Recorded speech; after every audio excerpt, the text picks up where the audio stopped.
I don't remember how we got wind of the story to begin with, but I can say that for as long as I can remember, it would be brought up at Thanksgiving every year and was as reliable of a request as was somebody was sure to ask for either dark or white meat. Every Thanksgiving we would get the same brush off from Grandfather. He'd promise he was going to tell us when we got old enough. Well, finally, Grandfather kept his word. The story was told to us, men in the family, which included both me and my brother, after a Thanksgiving dinner one year. Grandfather had a few too many, which put him in just the right mood.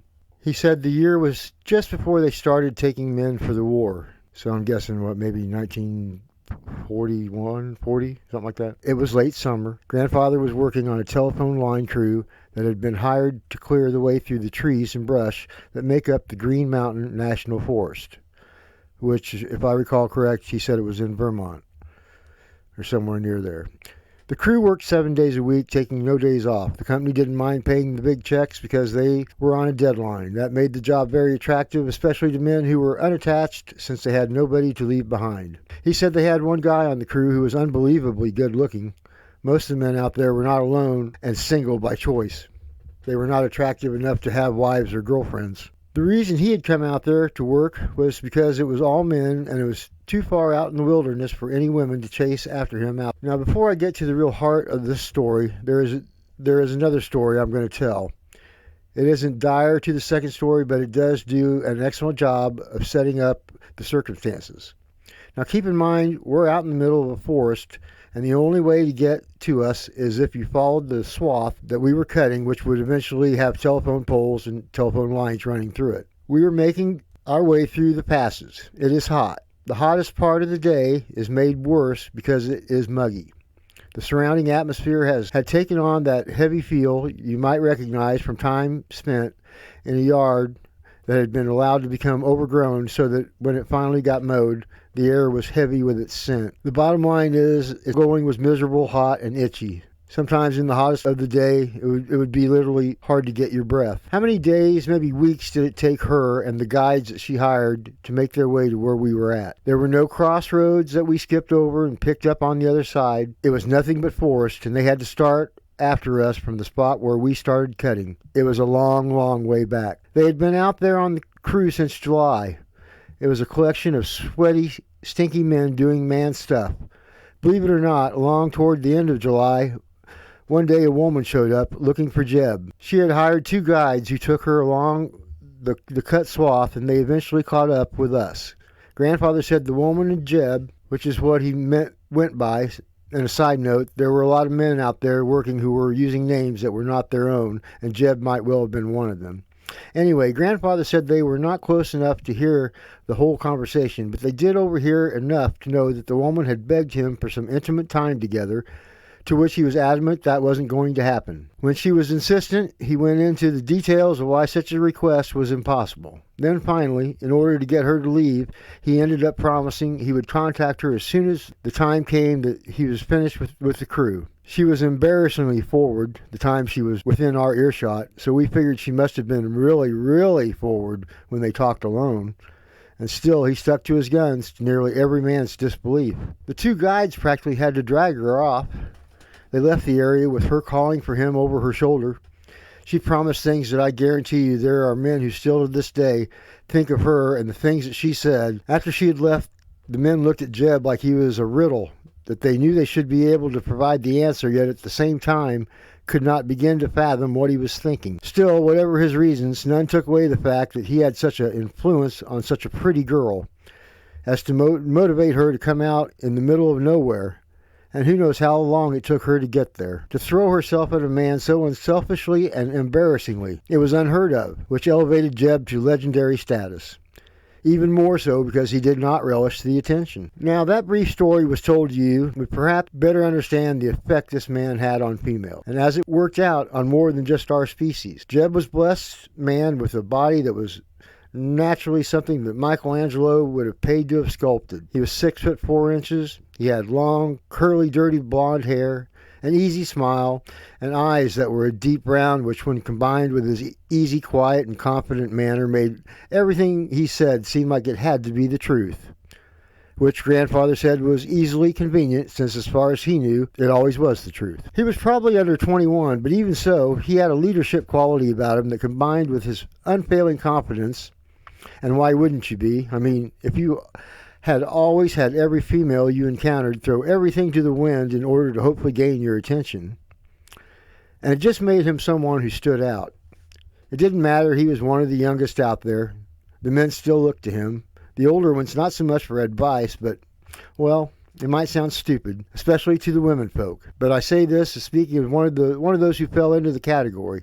We sort of hoped that maybe a little bit of him would rub off on us. I mean, the guy just had an unbelievable effect on women. Plus, it was the way he took it all in stride.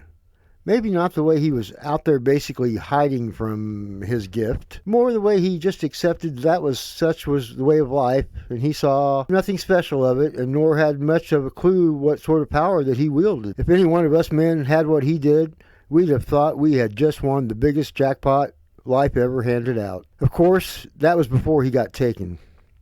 Now, even if he never fully recovered, I doubt he was too horribly done in, even if he had lost all that confidence and was never able to regain the ability to speak right again, he would always have those outstanding good looks to get him by. It was at that point one of us asked Grandfather what he meant by that. He responded by leaning in, dropping his voice down an octave, stating that this story had a strong sexual side to it, and for that reason is why he had never brought it up before now, even though it happened many years ago. He said that telling the story in a manner which was fit for both sexes to hear would diminish the matter to such that it would be the equivalent to telling the story of Samson and then leaving out the part about why he ended up getting his hair cut. But you boys, he said, you boys are old enough to hear this now. But understand there's no real lesson to be learned from this story. I don't expect it will ever be something you will ever have to worry about. It is, however, an interesting story. It's even more interesting if you consider what the results were, or might have been. With that, he sat back and smiled at us and continued. Next time you boys are looking in the mirror cursing your average looks, you remember how even the best of circumstances can have unexpected and most definitely unpleasant results. Grandfather went on to drive home to us about how good-looking Jeb was to the opposite sex. That the woman who had paid the guides to take her out there was just a beautiful, beautiful woman. That there wasn't a man on that crew that wouldn't have married her right then and there on the spot. And they'd have done it without reservations or regrets. She was one beautiful young lady, and he sent her on her way without a second thought. I won't lie, there were a few guys who wondered about which way Jeb swung, but it wasn't like that because it was obvious that young woman had spent time with him under the sheets in the past. So anyways, Grandfather really drove home the fact that this Jeb was just every woman's dream husband. Or as they would discover later, there were some who would be happy to settle for less than matrimony. Grandfather said much later on, after everything, it was discussed and concluded that things started about 10 days before Jeb came up missing. He went on to say, none of us knew that at the time, but I would know it again if I ever encountered it.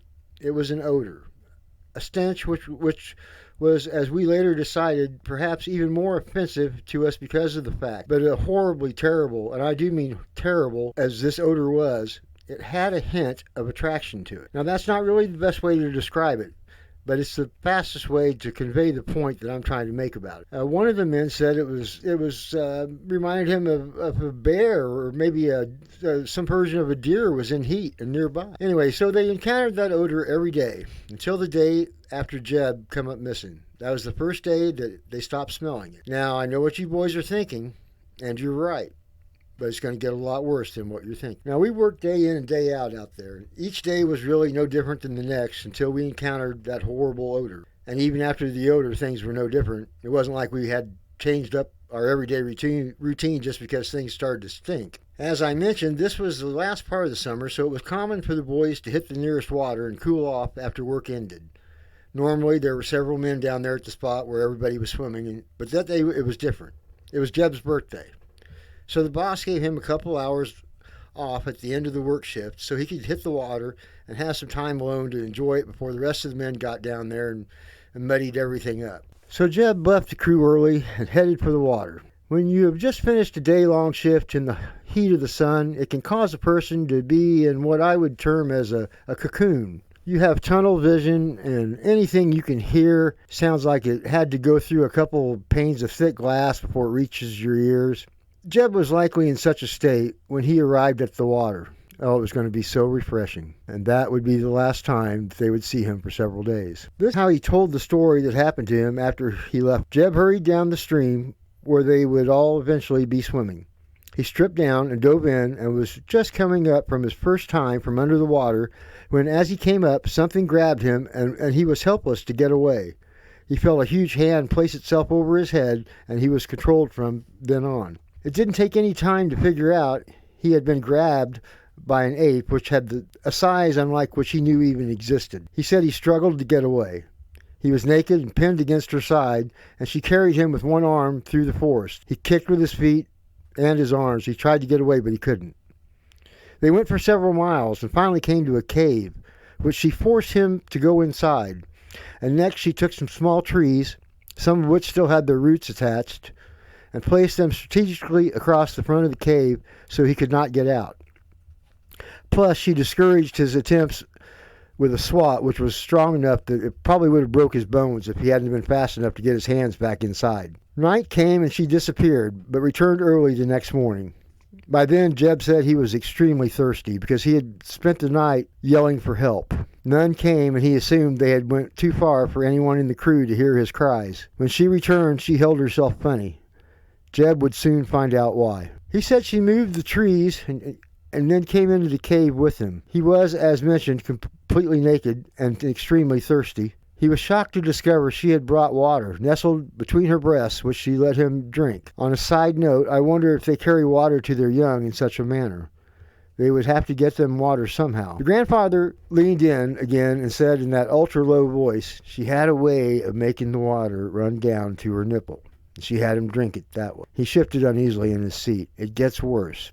A lot worse. So anybody who wants out now's the time. Which, of course, none of us were leaving. He continued. Jeb said she was very gentle. As he was drinking, she let go that odor we had all been smelling the last week or two. He said he no longer had to wonder about it. He knew what had made the odor and what it meant. She straddled the naked man, but he was unable to perform as he had no desire to be anywhere near her. That horrible musky odor didn't help either. However, he said, much like with any bad odor, he eventually became somewhat able to endure it. He wanted nothing more than to get away.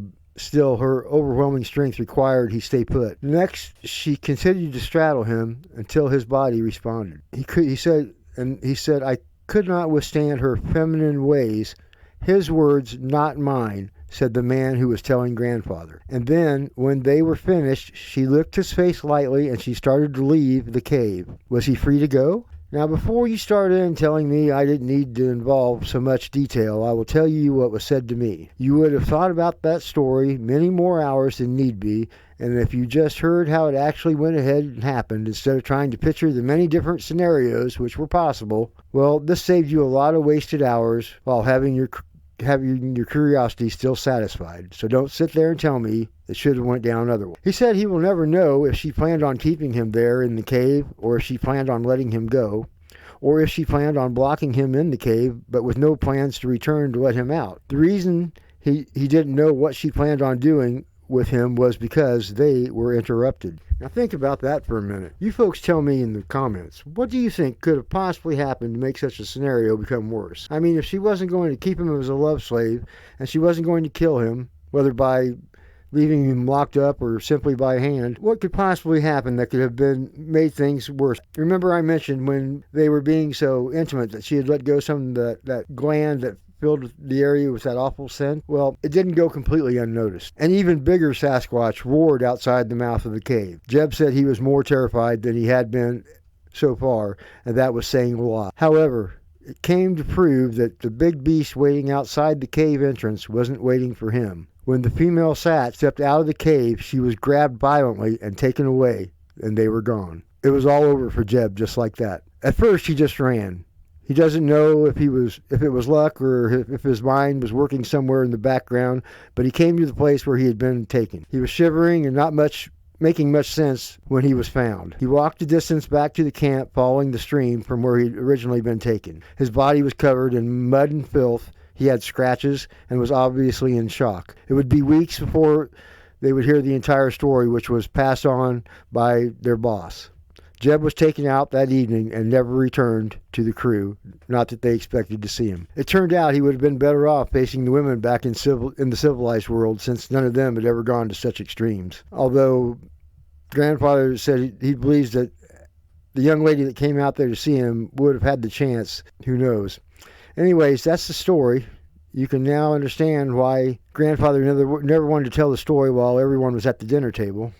He says grandmother would have had his hide before he finished telling the first half of the story. "Oh, but wait, I'm not finished," grandfather said. "I haven't told you the weird part of the story yet." To which all of us who had started to get up from our seats just plopped back down like we had started to get up to go pee, and the game came back on suddenly, and we noticed there was only 45 seconds left to play. We could pee later. This time grandfather motioned for all of us to lean in instead of it being the other way around. He, on the other hand, leaned back in his chair away from us, and he fished in his shirt pocket and produced one of those nasty-smelling cigars and fired up one end. Then he took a long draw off of it, and after letting that horrible tobacco smoke exit his nearly ancient lungs, he said, "It took a couple or 3 years for the poles to get installed. 2 more before the actual telephone lines got installed.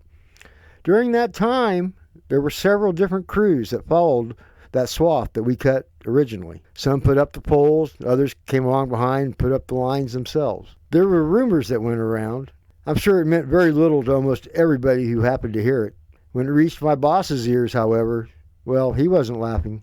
He wasn't surprised. He said he was a little disgusted, but he sure wasn't laughing. You've heard the story of Tarzan. What would you say if I told you that the story was based not on a man who lived in Africa, but that it was written about a half-breed man who was living, breathing Tarzan? This Tarzan grew up in the Green Mountain National Forest. That the apes which supposedly raised Tarzan were not apes from Africa like the story goes, but instead the story was about an ape which existed here in the North America. An ape which gave birth to a blonde, curly-haired baby boy that looked like a man, but that had the strength and stamina of an ape.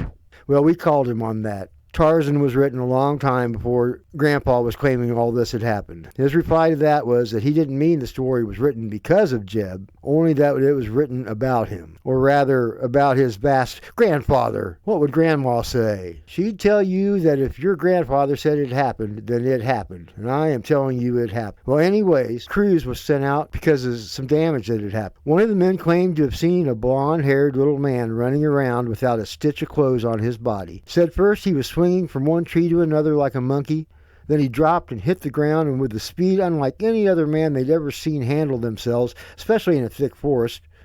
A few leaps and a bound, and he was up in the trees again, and as fast as he had come into the picture, he was gone. The man said he called out to the little boy, but when he noticed the man, he dropped from the position in the tree and disappeared into the forest. A year after that, one of the line crews reported seeing a teenage boy running around out there without any clothes. Said he had blonde, curly hair, and was built like a Greek god. Nobody else in the crew seen him, just that man, and he didn't lay eyes on him again. Then 2 years later, a storm caused the line to go down, and while they were out there walking it to find the damage, one of the men saw a blonde-haired, naked boy, who by then was a man, at least of sorts. The damage repair crew all saw him before their time fixing the line was done. By that point in time, the phone company was starting to hire women, because the war was taking all the men. Among the replacements for the damage repair crew was a woman. She was the only female out there, and it probably comes as no surprise to hear that she was a bit more like sandpaper than silk. As such, she was well known for not holding back even when it came to sexual things. After seeing that young naked man, she told the rest of the crew that if she could catch him, she'd never go back. Apparently, Jeb's good looks were able to overcome the ape's genes. At least in the looks department. Hard to believe, I know. All the while not taking much away from the strength department. Sounds like a Tarzan you might know. This guy should have had the TV series job. Although I personally really liked Ron Ely. It was really cool the way when the show started, he'd run out to the end of that waterfalls and let go of that blood-curdling call of the wild. All the animals would go into overdrive, and the antelope would bolt in unison, and the zebras would follow suit. And then we'd see a big crocodile slide into the murky water. And then the camera would go back to Tarzan as he's finishing up his call. Well, this Tarzan never made much of an effort to keep himself from being seen. But the same could not be said for the rest of his clan. That is, until the last week the damage repair team would be out in the deeper part of the woods. Shirley, the woman that had been mentioned earlier, caught sight of one of the apes. It was the Tarzan that ended up giving them away because he would do the same thing. After seeing him do it, they all knew what to look for. It was just luck that Shirley spotted them first. It could have easily been one of the men. They all knew what to expect. Tarzan had a habit of hugging the trees. Then he would allow his upper body to lean out away from the tree that he was hugging while he was looking at what was going on. At other times, he would just hide behind the tree, and his favorite thing was to find a tree with a fork in it. And he'd watch things with the position of resting his head in the fork of the tree. Well, once they became familiar with that tactic, it was probably just a matter of time before one of them caught sight of one of the apes who were watching the proceedings. Once Shirley caught sight, she drifted over to the next guy and whispered. That went down the line, and thus the last week the crew worked, they spent a lot of their time watching the creatures who were watching them. Aside from their size, everybody pretty much agreed the animals could have passed for mountain gorillas in Africa, that their faces were very similar in appearance. One of the men in the crew happened upon a scene where Tarzan was talking to one of the apes, although the beast was out of sight, but they clearly had their own language. Grandfather said he often thought about it through the years.